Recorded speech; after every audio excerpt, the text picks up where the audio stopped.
ओम शांति। देवियों के आवाहन के साथ साथ अपनी शक्तियों को भी समझ रहे हैं और जागृत रखने का ध्यान भी रख रहे हैं। ज्ञान स्वरूप होकर अपनी पवित्रता की शक्ति को बढ़ाकर एक दूसरे के प्रति एक्सेप्टेंस भी बढ़ा लिया है। और अब अगर इन तीनों शक्तियों को जोड़कर देखें तो देवी माँ का कौन सा चित्र हमारे सामने आता है? वो प्रेम स्वरूप, ममतामयी। एक माँ को अपने सामने देखें, देवी माँ का चित्र लेकर आएं और उस देवी माँ के चित्र के सामने कोई बच्चा आ जाए, कोई वृद्ध आ जाए, कोई जवान आ जाए, स्त्री आ जाए, पुरुष आ जाए, किसी भी पद प्रतिष्ठा का व्यक्ति आ जाए, अपने आप को माँ के आंचल में समाया हुआ महसूस करता है। उस ममता से अपने अंदर की ममता को महसूस कर पाता है, अपने अंदर का प्यार जगा पाता है। तो वो माँ किस प्रेम की जागृति की बात हमसे कर रही है? सच पूछें तो वो प्रेम बाह्य नहीं था, किसी रोल के हिसाब से नहीं था, किसी पद के हिसाब से नहीं था। वो प्रेम था मानवता का प्रेम, आत्मीयता का प्रेम, एक दूसरे को उनके सही स्वरूप में देख पाना। ये एक्चुअली में प्रेम है। तो हम सभी अपनी शक्ति को बढ़ाएंगे और इसको बढ़ाने के लिए ही तो नवरात्रों में एक बहुत सुंदर रास दिखाई जाती है जिसको कहते हैं डांडिया। आप देखें ऐसे चित्र को, दो लोग रास कर रहे हैं, दोनों के हाथ में स्टिक्स है। एक दूसरे के संस्कारों को समझकर ही अपने स्टिक को चलाता है। अगर ऐसे ही कोई चला देगा तो चोट लग सकती है, पर अगर एक के संस्कार और दूसरे के संस्कार समझकर हम उस रास को करते हैं तो एक बहुत ब्यूटीफुल फॉर्म बन जाती है।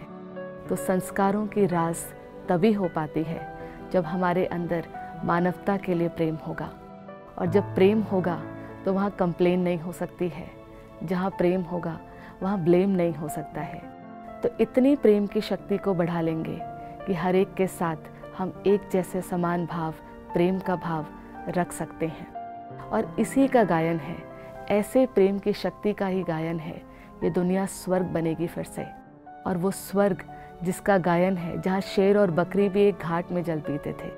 ये किस भावना को दर्शाता है कि दूसरे के विपरीत संस्कारों को देखकर भी अपने धर्म को प्यार के नहीं छोड़ा।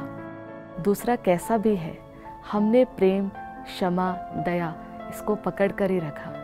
तो प्रेम का मतलब चुप रहना नहीं होता, प्रेम का मतलब डिसिप्लिन न करे करना भी नहीं होता। प्रेम का मतलब अगर हम कई बार चुप रहना भी पड़े तो रह सकते हैं। That is love. कभी समझाकर प्रेम किया जाता है तो कभी सहयोग देकर प्रेम किया जाता है। कभी हम प्रेम किसी को सहन कर कर भी करते हैं। तो प्रेम करना मतलब अपनी शक्ति को इतना बढ़ा लेना कि दूसरा भी अपने धर्म, अपने प्रेम के धर्म को समझ पाए।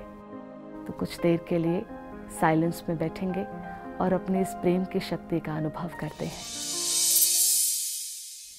ओम Shanti. Let's take few minutes in silence और अपने आप को देखेंगे इस शरीर में विराजमान आत्मा, point of light, jyoti bindu. Let me look at myself. प्रेम की शक्ति से भरपूर व्यक्तित्व,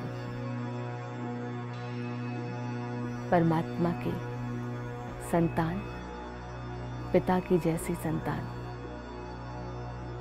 प्रेम के सागर के संस्कार मुझ आत्मा बच्चे में वर्क करते हैं। अपने इस प्रेम की शक्ति को बढ़ाना है। हर एक को अपनी शक्ति से ही देखना है। किसी के संस्कारों से अपनी इस शक्ति को कम नहीं करना है। किसी के भी संस्कारों में अपनी शक्ति का अनुभव करने का अपॉर्चुनिस्ट बनना है। मैं आत्मा हूँ, परमात्मा की संतान। उसके प्रेम में आकर्षित मेरा ही वो दिव्य स्वरूप शिव शक्ति रूप है।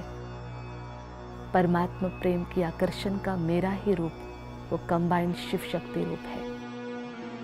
इतना शिव को शक्ति ने याद किया है कि हर एक उसके चित्र के सामने आता है तो परमात्मा की शक्ति का समान प्रेम का अनुभव कर पाता है मुझसे।